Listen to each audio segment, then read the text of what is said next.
Hi, Toma. Hi, Urban. Yeah. I have this question for you that I've been asking myself for quite some time. What do you think about the question of what is cognitive science? Well, cognitive science is an interdisciplinary study of mind. Oh, wow. That explains it. Fantastic. Thanks a Yeah. lot. Well, Toma, take wait a care. little bit. Wait. Yes. Come back. Come back. Isn't that it? Well, the question is, do you know what is mind? What does it mean to study mind? Oh. And what does interdisciplinary mean? Right. Do you know all these three Yeah, things? mind is what you have in your head inside. Oh, I see. What is mind, Urban? Yeah, that's a good question. What's mind? This is a good question, and so this is one of the examples where we really know the answer that is quite simple and straightforward, but when we start digging, the question becomes quite complicated. So what is mind? The question is, what do you think? I will give you some examples, and then you try to tell me which of those examples is mind and which is not. Okay. First example, I'm observing a rabbit, how it jumps through the wood, and then it seems to observe something that is dangerous and goes back and then runs into the opposite direction. So let's say this is the first example. The second example, I'm observing brain waves. I have a nice magnetic resonance machine, a huge one. I have put a person inside. The person is doing some task that I asked him to do. And now I am observing his brain activity. So this is the example number 2. All right. Example number 3, right now at this moment, I feel a bit anxious. I am having a very quick thoughts about I don't think I'm competent to answer such heavy questions. I have some sensations in my body. I feel some background feelings. So let's say that this is the example number 3. Which of those 3 examples would you say is mind? Yeah, well, that's a great question. I mean, to me, it seems that you're trying to imply that either none of it is mind or all of it is mind. So, I mean, when I'm observing the rabbit, I'm kind of in your story observing what this rabbit does, how it moves, and I immediately have this conviction that there is something mind-like in this rabbit. Well, obviously the brain, I'm used to thinking about the mind also in terms of the brain. Yes. So if I observe the brain waves and such sort of stuff, that this surely has to do something about the mind. And thirdly, of course, well, you've been talking about your experience now. So the mind has to have to do something with experience, since this is, well, my first contact with mind. This is the only way how I can realize there is such a thing as a mind, for me, for example. Yeah, that's true. So what do you do with this? Yeah. It's so I would say all of these are kind of related to the mind, but well, they're quite different. I mean, I don't know exactly what to do with this. Well, to be completely honest, me neither. All right. I'm also not quite relief. sure. So your first presupposition that I know the answer I'm just testing you was wrong. I don't know the answer, and I suspect that nobody knows the answer. If we say all 3 are mind, that's a very general answer that doesn't help so much. But what we can say, following Damasio, you know, he's a very important cognitive scientist, neuroscientist, dealing with affective states and emotions. He would say these are the 3 ways through which we can study mind. Right. So we still are not quite sure what is mind. I mean, there are many definitions, and they change. We can talk about that, how they change through the history. But at least now we know what are the 3 main venues, main approaches how to study this this mysterious thing. So one would be, let's say, the third-person approach, studying as Damasio calls it, events in the brain.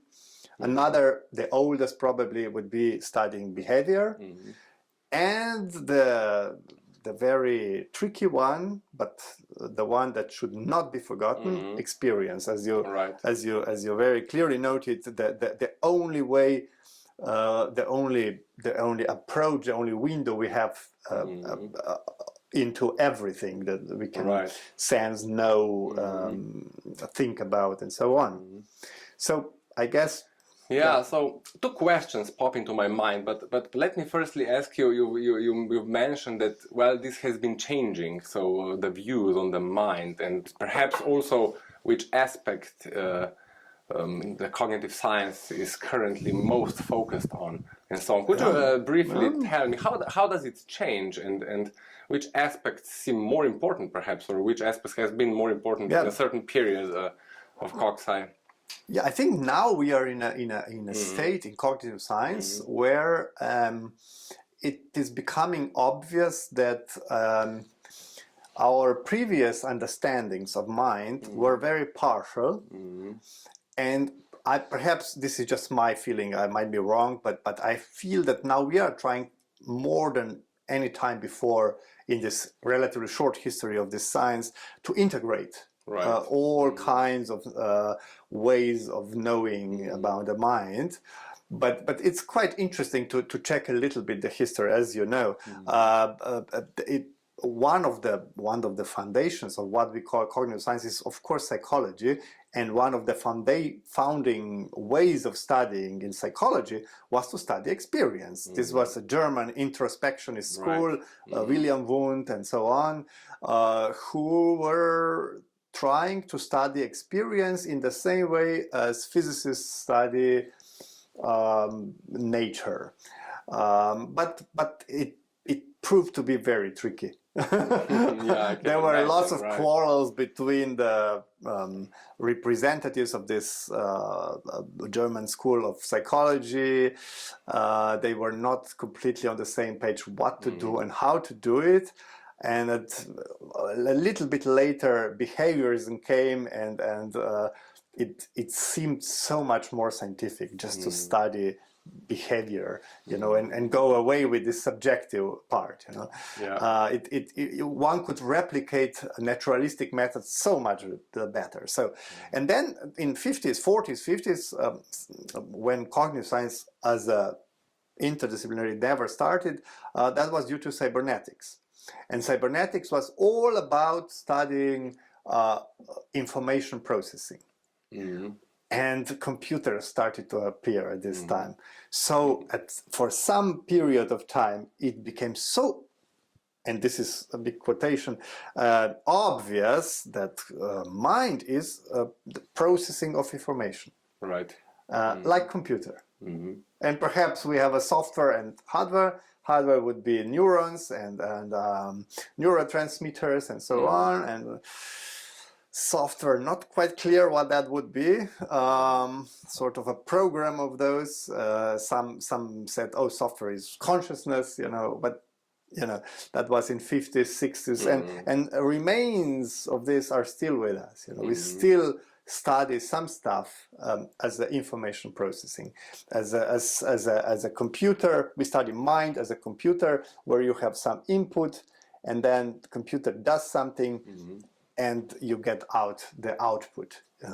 So but of course this is not a complete picture. There are so many problems. Can you think of some problems with this kind of picture? Yeah, one thing that pops into my mind is where's the body, for instance, and of course where's experience. We've talked about experience, but they perhaps also are related to a degree. So absolutely, it's just at the beginning it was just the stimulus and output behavior. That it seemed that that's all you need to know in order to understand mind.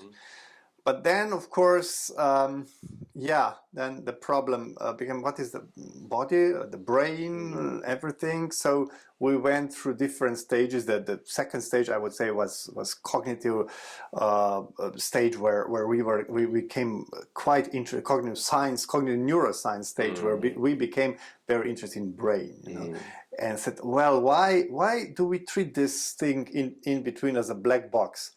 Why not look inside it? I mean, in 80s, we got some very useful non-invasive methods of studying brain activity, and a lot of focus of cognitive scientists moved from just doing computational models of informational processing into studying neurons and into studying what still now is considered to be a mainstream mind research. But as you said, this is just a part of the body, you know. How about the rest of the body? Do we need a body to cognize, to be aware, to be able to interact with the world? Is it just some still calculation in the brain, or do we need to interact with the world in order to understand it and be conscious? And it seems so. It seems that body is quite important. Yeah, also evolutionary speaking. I mean, I've recently read a book by Varela Thompson and Ross, The Embodied Mind. It's an old book in terms of the history of cognition. It's around 30 years old. And there they would say, one of the things they would say that, well, but the cognition kind of emerged, evolutionary speaking, as well from life. So basically, we developed as organisms within the interaction with our environment, and we molded the environment, and the environment molded us. So kind of these cognitive capacities we have right now kind of go hand in hand with this evolutionary, also bodily development. Yes, yes, and that's how this is the best, one of the best books to start with if you are interested in what is now called embodied cognition. Yeah, right. Yes, exactly, and there are some very nice experiments. I think there's one with the cats. I think you know this experiment much better, that show very clearly that we need to move in order to understand the world. Yeah, right. Yeah. This experiment is quite fascinating. It was done in the 70s. Held and Hein were the two researchers, and they were interested in how vision developed in cats. So they had little kittens from birth closed in a dark space, so they never received any visual input, any light.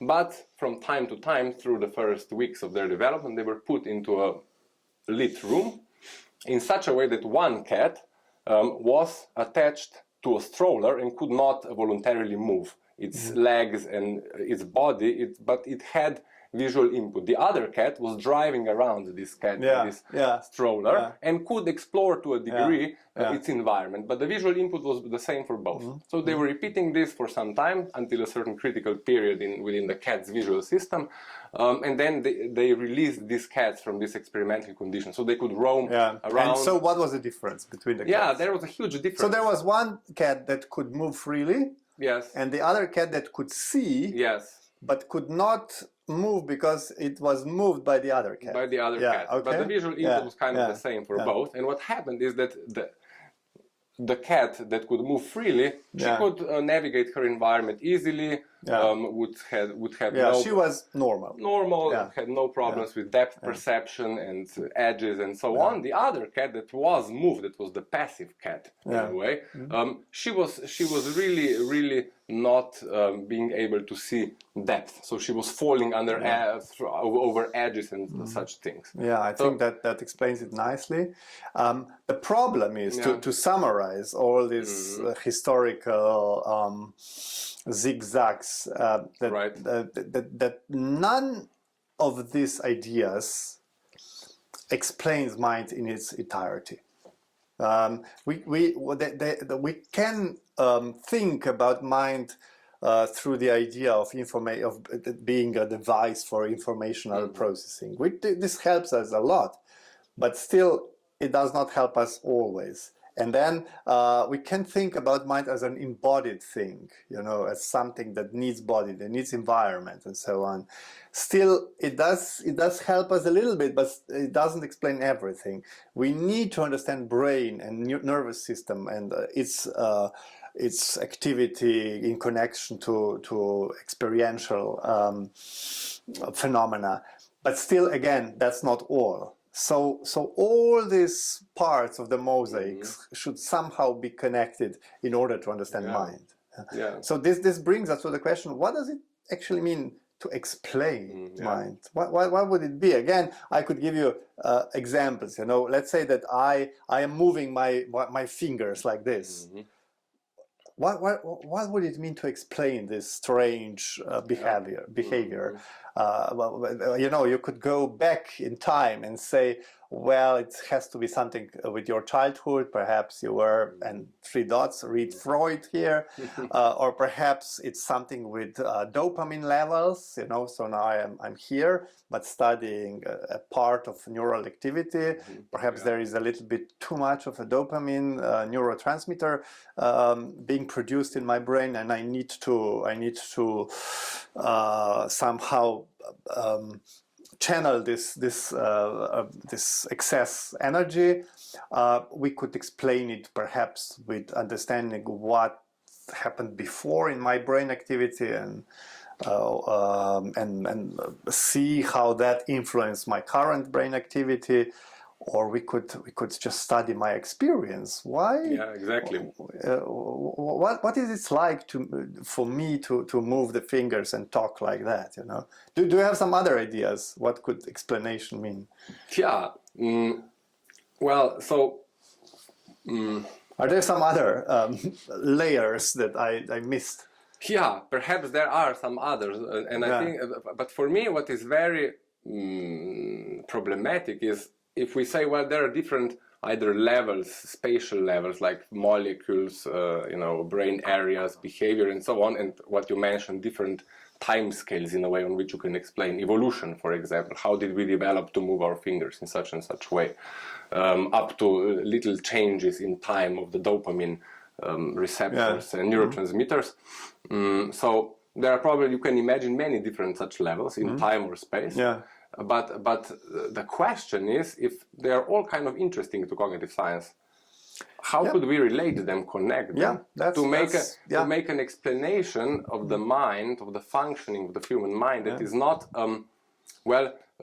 so particular, so specific in a way, that is more general. And the question, of course, is what is the goal of it, the explanation? That is another unanswered question. What we can do quite nicely right now within cognitive science is check each one of those particular views. Professor Sapolsky from Stanford, he sort of layers those different views in a time scale, like from evolutionary, the oldest, to let's say neurotransmitter, which goes on right now. But he doesn't tell us, and I think nobody tells us how we could sort of unify those, you know. So as you said, I think this is really important observation. That the question is, what is my goal? Yeah, right. What is my goal as a cognitive scientist? And obviously there can be many goals. Many goals. Yeah, I can. For example, try to heal the nervousness, the anxiety of the present moment. And again, here I could study experience, or I could study neurotransmitter levels. I could be interested in an evolutionary explanation. I could be interested in just functional analysis. So which part of the brain corresponds to which experience and which behavior, and so on. So many levels, and all of them are quite interesting. But we have to be aware that we cannot join them yet. And also be aware that sometimes within cognitive science, which is a broad church, we don't understand each other even. Because we can work on so different levels that we might not hear each other even. Yeah, it's very interesting to me that, for example, the construct or the phenomenon of emotions, for example, it can be so many different things in terms of it is behavior, it is some physiological happening in the body and within the nervous system on various levels, but it's also experience, and it's also in a way some more cognitive, more thought-like process for some, which is of course related to experience, but So my question is: do you think, let's say that I start sweating, my heart rate goes up, and I become a little bit edgy, and also if you check my amygdala, it shows clear signs of activity. But if you ask me, if I thoroughly look inside, I do not feel nothing special. Would you say I have some sort of emotion or not? Yeah, if you follow certain theories of emotion, the answer would be yes. However, I would be doubtful about the answer being yes. Yeah. For one reason that we've started this discussion a little bit before, but for one reason is because if you're reading cognitive science textbooks or studies of emotion and so on, at a certain point the explanation or the interpretation of data starts talking about experience. Yes. So how does the emotion feel? Fear and panic in the human amygdala. This is like an experiential term. I can't imagine what is fear if I have never experienced it. It's impossible for me. And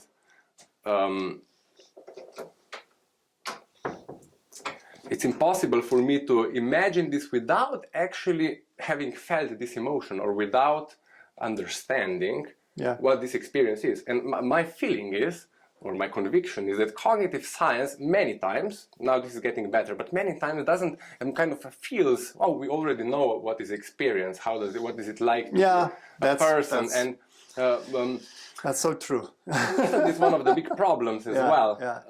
So we are studying mind-like things, if you wish, which at from a certain perspective will also have to be experienced. Yeah, I think we open two very interesting questions here.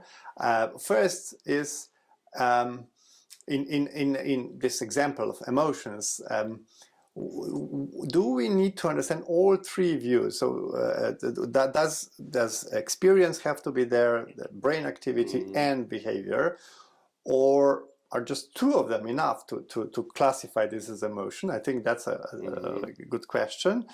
And of course, you open this very important question, is experience just some illusion that it's not worth really paying attention? So to turn this into a challenge, I would say, imagine in the future when we really know about the brain activity, and a neuroscientist looks at your brain data and said, "Oh, you are afraid right now.